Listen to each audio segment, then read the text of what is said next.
Baitul Maqdis tidak dirampas dalam satu malam. Ia juga tidak jatuh semata-mata kerana kekuatan senjata tentera Zionis. Sejarah merekodkan bahawa sebelum wujudnya negara haram Israel, lahir satu konspirasi geopolitik licik yang dirancang dari dalam bilik perang Empire British. Apabila Sultan Abdul Hamid II menolak dengan tegas tawaran Zionis untuk membeli tanah Palestin, British kemudian mengeksploitasi sektarianisme dalaman Islam untuk meruntuhkan Empire Uthmaniyah dan membuka jalan kepada penjajahan Palestin.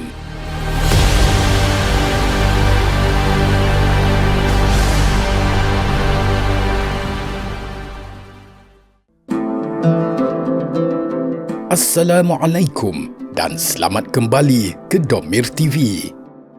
Untuk menjajah Palestin, pihak British telah merangka pelan untuk menghancurkan Khilafah Uthmaniyah dari dalam dengan cara menunggang sentimen agama. Doktrin takfir, iaitu mengkafirkan orang Islam yang lain, digunakan secara meluas sebagai alat politik. Dengan menolak alasan kejahilan, udhr bil jahil, gerakan bersenjata ini menjustifikasikan pencerobohan, pembunuhan dan rampasan tanah saudara seagama dengan melabel mereka sebagai orang kafir atau musyrik. Penolakan terhadap konsep udhr bil jahil atau alasan kejahilan ini didalangi oleh gerakan Wahhabiyah. Dengan memutarbelitkan teologi dan memadamkan prinsip kemaafan ini, projek politik Saudi Wahhabi berjaya menghalalkan kempen pencerobohan, pembunuhan beramai-ramai dan rampasan tanah saudara seagama di seluruh semenanjung Arab dengan melabel umat Islam tidak bersalah sebagai kafir dan musyrik.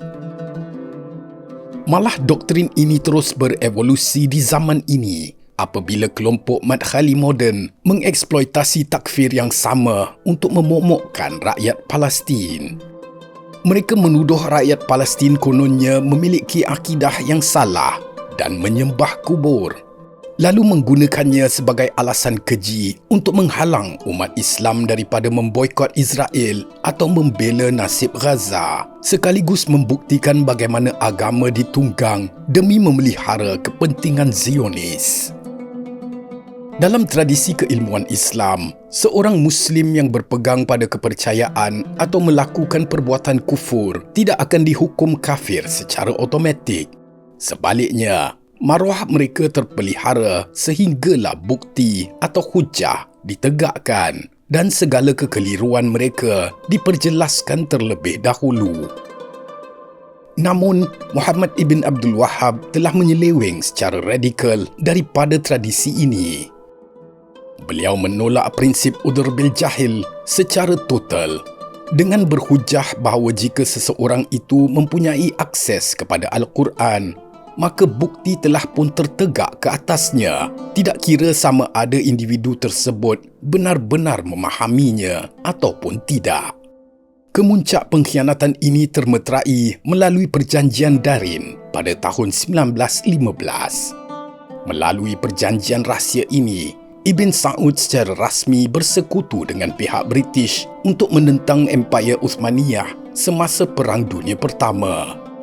Sebagai pertukaran untuk menikam Uthmaniyah dari belakang dan menjaga kepentingan Inggeris, pihak British membekalkan gerakan ini dengan senjata api, pinjaman kewangan dan gaji bulanan sebanyak £5,000. Bagi menghalalkan kerjasama dengan penjajah kufar, pelbagai fatwa radikal dikeluarkan.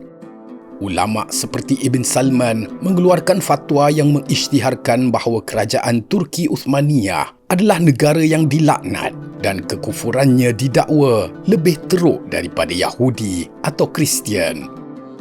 Mereka menggunakan tafsiran agama yang diselewengkan semata-mata untuk mewajarkan sorakan kemenangan tentera British ke atas saudara seagama mereka sendiri.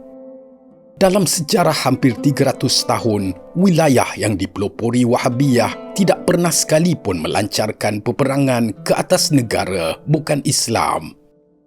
Sebaliknya, peperangan mereka secara eksklusif hanya disasarkan kepada umat Islam yang lain, termasuk Uthmaniyah, Yaman dan Iraq. Kerjasama utuh dengan British inilah yang secara langsung mempercepatkan kejatuhan Khilafah Uthmaniyah dan membolehkan British menjajah Palestin dengan mudah sebelum menyerahkannya kepada kepentingan Zionis. Tragedi pengkhianatan ini tidak terhenti pada tahun 1948. Agenda Zionisme berevolusi menjadi satu fenomena baru yang melahirkan Zionis Muslim pada era moden. Kesinambungannya terletak dalam gerakan seperti Madkhalism yang menuntut kesetiaan buta dan sembrono kepada pemerintah, walaupun pemerintah tersebut secara terbuka sedang meliberalkan dan mensekularkan negara. Golongan ini jelas mengalami kecelaruan kognitif atau skizofrenia. Mereka sangat ekstrim dan berhaluan keras dalam soal teologi sehingga mudah mengkafirkan umat Islam lain, namun menjadi sangat liberal dan tunduk dalam hal ehwal politik. Mereka dengan angkuh berhujah bahawa umat Islam tidak sepatutnya melebihkan rakyat Palestin kerana kononnya rakyat Palestin mempunyai akidah yang salah atau menyembah kubur. Selagi kita tidak memahami akar sejarah bagaimana kejatuhan kita dirancang melalui manipulasi agama dan perpecahan, selagi itulah kita akan terus menjadi bidak di atas papan catur penjajah. Uthmaniyah runtuh kerana umat ditipu dari dalam. Hari ini, benteng terakhir kita sedang dihakis dengan naratif yang sama. Mereka menyasarkan sesuatu yang jauh lebih bernilai daripada sekeping tanah. Karamah insaniyah bermaksud kemuliaan, martabat dan harga diri agung yang dikurniakan oleh Allah Subhanahu wa taala kepada setiap manusia. Pencipta telah mengangkat darjat kita mengatasi makhluk yang lain melalui akal fikiran, kebebasan memilih dan kompas moral, menjadikan kita khalifah yang mentadbir bumi, bukannya hamba yang tunduk pada tuntutan nafsu. Oleh itu, kuasa hegemoni dunia berusaha sekuat mungkin untuk menghancurkan kurniaan Allah ini.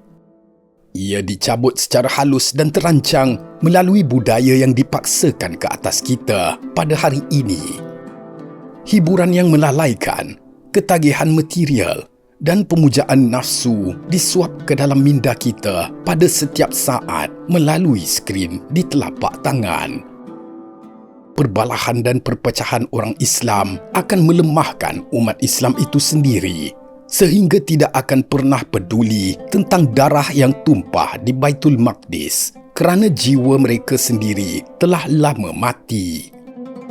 Terdapat satu ironi sejarah yang amat memalukan sedang berlaku pada saat ini.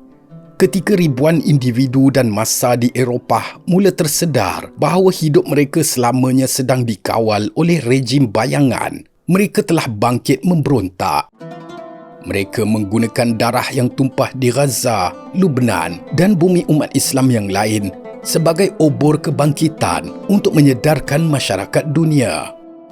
Namun alangkah tragis dan hinanya, di saat dunia luar bermati-matian memecahkan rantaian penjajahan minda ini, di dalam tubuh umat Islam sendiri kian membarah pula ejen-ejen dan pendukung tega yang memeluk ideologi hedonistik Zionis Barat ini secara sukarela.